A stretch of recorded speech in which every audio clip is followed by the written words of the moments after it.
All right, let's go to WrestleMania 13. It goes down March 23rd, 1997, Rosemont Horizon. We've talked about this long form in the archives. We'll hit the high notes here, though.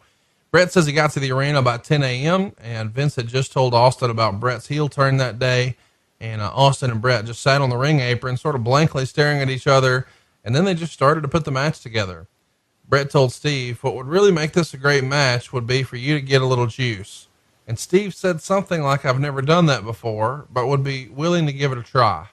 And Bret said, I'd be the first guy to tell you never let someone cut you, but in this situation, you're going to have to trust me. I'll do it right. And Steve agreed.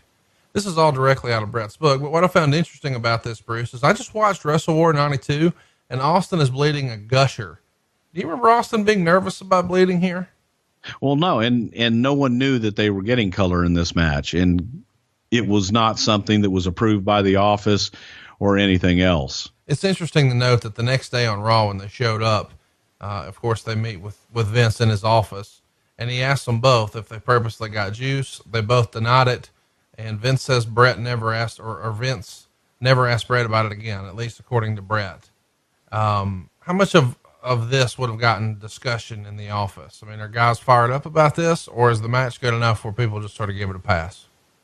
Well, obviously it was given a pass, but yes, we did look at the tape, and we did look at the ISO tapes and saw where Bret got it and where Bret gigged him. So it wasn't something that was even really hidden well from the cameras.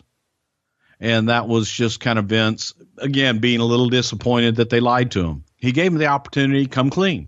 Just tell me if you did. Of course, Bret made Austin pass out in the sharpshooter, and the referee, Ken Shamrock, stopped the match after about 22 minutes. An amazing match, 5 stars. Really something else. Here's what Meltzer wrote. Austin began choking Hart with an extension cord, but Hart got the ring bell and clocked Austin with it. Hart finally got the sharpshooter on and held it for a long time. At one time, it appeared that Austin broke it, but Hart maneuvered back into position, and eventually Austin passed out from the pain, and Shamrock called the match. Hart still got a largely babyface pop for winning, but the crowd began to turn on him as he attacked Austin's knee after the match, which cemented Bret's heel turn. Shamrock then got behind him and suplexed him. Hart and Shamrock squared off, and then Hart backed off and left the ring. And this was the coup de grace and heel turn, and the crowd booed him heavily. Austin eventually revived, selling the knee big time, but still gave another ref a stone cold stunner and left the ring limping with the crowd chanting his name. This is one we'll remember for a long time. 5 stars. When Bret got to the back, he walked past Taker, who smiled and said something like, hell of a match, man. No chance in hell me and Sid are ever going to be able to top that. And we covered this match in our WrestleMania 13 episode, but I'm glad we got to talk about it again, Bruce, because this is my favorite WrestleMania match in history. And I think you could make the argument that it's top 3 all time. Wouldn't you?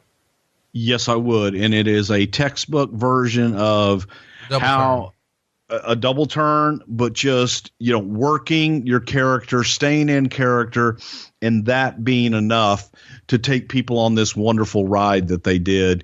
Off the charts. Kudos to both guys, all 3 guys. Shamrock, I'll throw Shamrock in there too, who did a great job. First time in that big stage.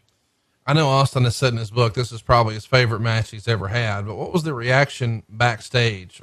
Is everybody sort of in awe for this, or is everybody pissed off about the blood instead? No, I tell you what, when it first happened, everybody thought that the blood was a hard way.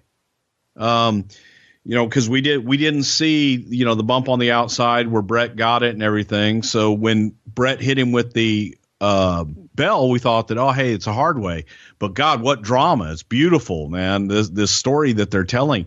I think everybody was more into the great story that they told and that roller coaster ride that they went on through that whole match. It's just, I'm gushing because that is one of my favorite matches of all time.